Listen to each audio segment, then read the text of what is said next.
Introduction. The publishers of the standard novels, in selecting Frankenstein for one of their series, expressed a wish that I should furnish them with some account of the origin of the story. I am the more willing to comply, because I shall thus give a general answer to the question so very frequently asked me, how I, when a young girl, came to think of and dilate upon so very hideous an idea. It is true that I am very averse to bringing myself forward in print, but as my account will only appear as an appendage to a former production, and as it will be confined to such topics as have connection with my authorship alone, I can scarcely accuse myself of a personal intrusion. It is not singular that, as the daughter of two persons of distinguished literary celebrity, I should very early in life have thought of writing. As a child, I scribbled, and my favorite pastime during the hours given me for recreation was to write stories. Still, I had a dearer pleasure than this, which was the formation of castles in the air, the indulging in waking dreams, the following up trains of thought which had for their subject the formation of a succession of imaginary incidents. My dreams were at once more fantastic and agreeable than my writings. In the latter, I had a close imitator. No, in the latter I was a close imitator, rather doing as others had done than putting down the suggestions of my own mind. What I wrote was intended at least for one other eye, my childhood's companion and friend. But my dreams were all my own. I accounted for them to nobody. They were my refuge when annoyed, my dearest pleasure when free. I lived principally in the country as a girl, and passed a considerable time in Scotland. I made occasional visits to the more picturesque parts, but my habitual residence was on the bank and dreary northern shores of the Tay, near Dundee. Blank and dreary on retrospection, I call them. They were not so to me then. They were the eyrie of freedom, the pleasant region where unheeded I could commune with the creatures of my fancy. I wrote then, but in a most commonplace style. It was beneath the trees of the grounds belonging to our house, or on the bleak sides of the woodless mountains near, that my true compositions, the airy flights of my imagination, were born and fostered.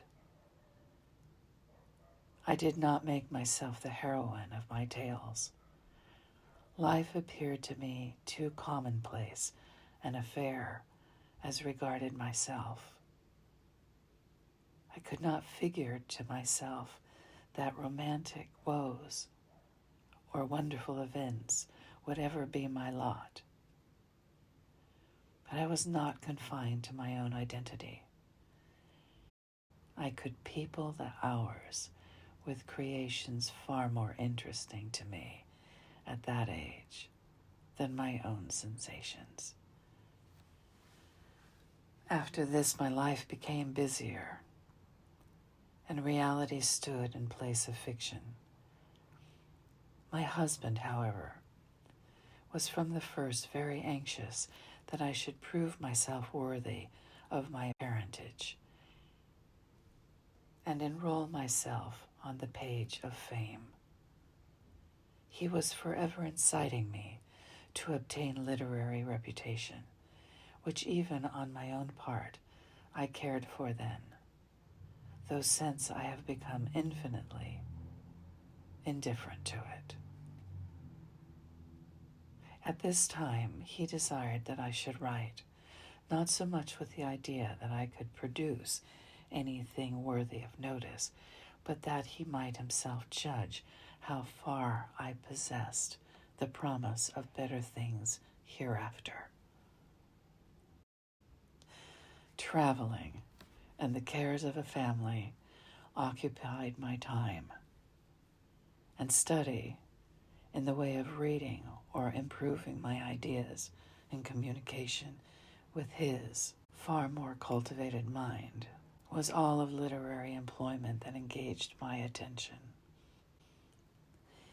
In the summer of 1816, we visited Switzerland and became the neighbors of Lord Byron.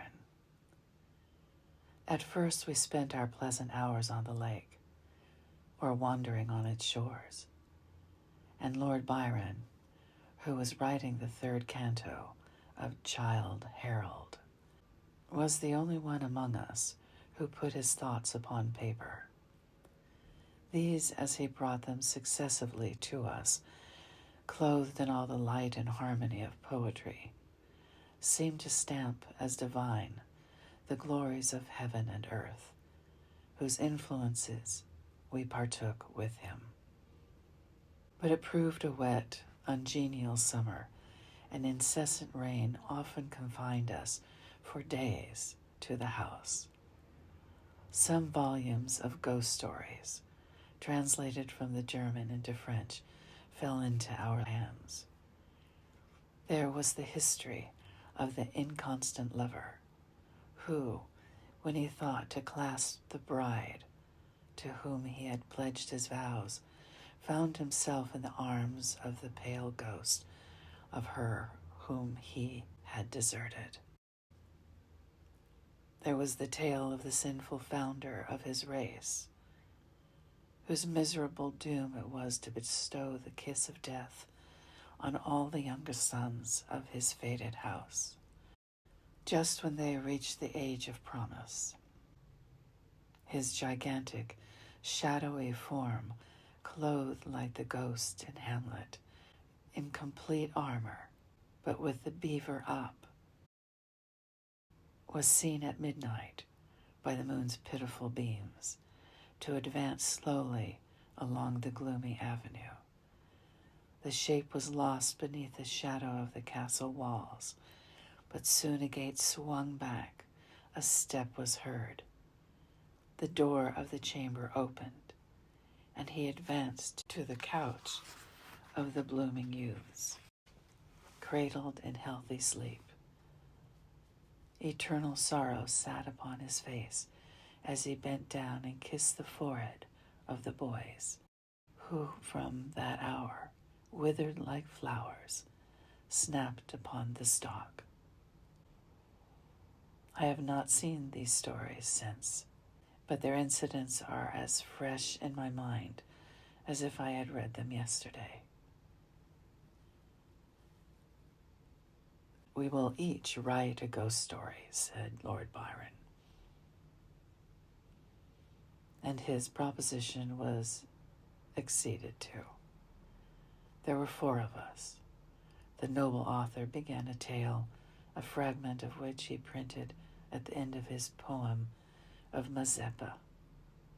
Shelley, more apt to embody ideas and sentiments in the radiance of brilliant imagery and in the music of the most melodious verse that adorns our language, than to invent the machinery of a story, commenced one founded on the experiences of his early life. Poor Polidori had some terrible idea about a skull-headed lady who was so punished for peeping through a keyhole. What to see I forget. Something very shocking and wrong, of course. But then she was reduced to a worse condition than the renowned Tom of Coventry. He did not know what to do with her, and was obliged to dispatch her to the tomb of the Capulets, the only place for which she was fitted. The illustrious poets also, annoyed by the platitude of prose, speedily relinquished their uncongenial task. I busied myself to think of a story to rival those which had excited us to this task, one which would speak to the mysterious fears of our nature and awaken thrilling horror, one to make the reader dread to look around, to curdle the blood and quicken the beatings of the heart. I did not accomplish these things. My ghost story would be unworthy of its name. I thought and pondered vainly. I felt that blank incapability of invention which is the greatest misery of authorship, when dull nothing replies to our anxious invocations. Have you thought of a story? I was asked each morning, and each morning I was forced to reply with a mortifying negative. Everything must have a beginning, to speak in Sanchian phrase, and that beginning must be linked to something that went before. The Hindus give the world an elephant to support it, but they make the elephant stand upon a tortoise. Invention, it must be humbly admitted, does not consist in creating out of void, but out of chaos. The materials must, in the first place, be afforded. It can give form to dark, shapeless substances, but cannot bring into being the substance itself. In all matters of discovery and invention, even of those that appertain to the imagination, we are continually reminded of the story of Columbus and his egg. Invention consists in the capacity of seizing on the capabilities of a subject, and in the power of molding and fashioning ideas suggested to it. Many and long were the conversations between Lord Byron and Shelley, to which I was a devout but nearly silent listener. During one of these, various philosophical doctrines were discussed, and among others, the nature of the principle of life, and whether there was any probability of its ever being discovered and communicated. They talked of the experiments of Dr. Darwin. I speak not of what the doctor really did, or said that he did, but as more to my purpose, of what was then spoken of as having been done by him, who preserved a piece of vermicelli in a glass case, till, by some extraordinary means, it began to move with voluntary motion. Not thus, after all, would life be given. Perhaps a corpse would be reanimated. Galvanism had given token of such things. Perhaps the component parts of a creature might be manufactured, brought together, and endued with vital warmth. Night waned upon this talk, and even the witching hour had gone by before we retired to rest. When I placed my head on my pillow, I did not sleep. nor could I be said to think. My imagination, unbidden, possessed and guided me, gifting the successive images that arose in my mind with a vividness far beyond the usual bounds of reverie. I saw, with shut eyes, but acute mental vision. I saw the pale student of unhallowed arts kneeling beside the thing he had put together. I saw the hideous phantasm of a man stretched out, and then, on the working of some powerful engine, show signs of life, and stir with an uneasy, half-vital motion. Frightful must it be, for supremely frightful would be the effect of any human endeavor to mock the stupendous mechanism of the Creator of the world. His success would terrify the artist. He would rush away from his odious handiwork, horror-stricken. He would hope that, left to itself, the slight spark of life which he had communicated would fade, that this thing which had received such imperfect animation would subside into dead matter, and he might sleep in the belief that the silence of the grave would quench forever the transient existence of the hideous corpse which he had looked upon as the cradle of life. He sleeps, but he is awakened. He opens his eyes. Behold, the horrid thing stands at his bedside, opening his curtains and looking on him with yellow, watery, but speculative eyes. I opened mine in terror.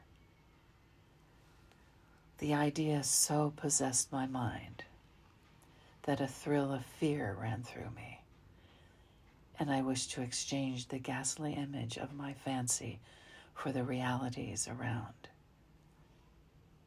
I see them still, the very room, the dark parquet, the closed shutters with the moonlight struggling through, and the sense I had that the glassy lake and white high Alps were beyond. I could not so easily get rid of my hideous phantom. Still, it haunted me. I must try to think of something else. I recurred to my ghost story, my tiresome, unlucky ghost story. Oh, if only I could contrive one which would frighten my reader as I myself had been frightened that night. Swift as light, and as cheering was the idea that broke in upon me. I have found it. What terrified me will terrify others, and I need only describe the specter which had haunted my midnight pillow. On the morrow, I announced that I had thought of a story. I began that day with the words, "It was on a dreary night of November," making only a transcript of the grim terrors of my waking dream. At first I thought but of a few pages of a short tale, but Shelley urged me to develop the idea at greater length. I certainly did not owe the suggestion of one incident, nor scarcely of one train of feeling, to my husband.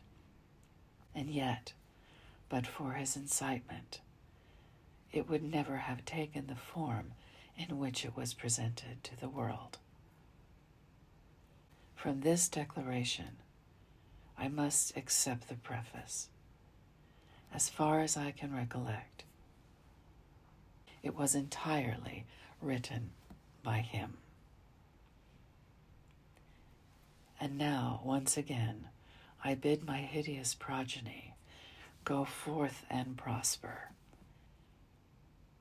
I have an affection for it was the offspring of happy days, when death and grief were but words which found no true echo in my heart. Its several pages speak of many a walk, many a drive, and many a conversation when I was not alone, and when my companion was one who in this world I shall never see more. But this is for myself. My readers have nothing to do with these associations. I will add but one word as to the alterations I have made. They are principally those of style. I have changed no portion of the story, nor introduced any new ideas or circumstances. I have mended the language where it was so bald as to interfere with the interest of the narrative, and these changes occur almost exclusively in the beginning of the first volume. Throughout, they are entirely confined to such parts as are mere adjuncts to the story, leaving the core and substance of it untouched. MWS, London, October 15th, 1831.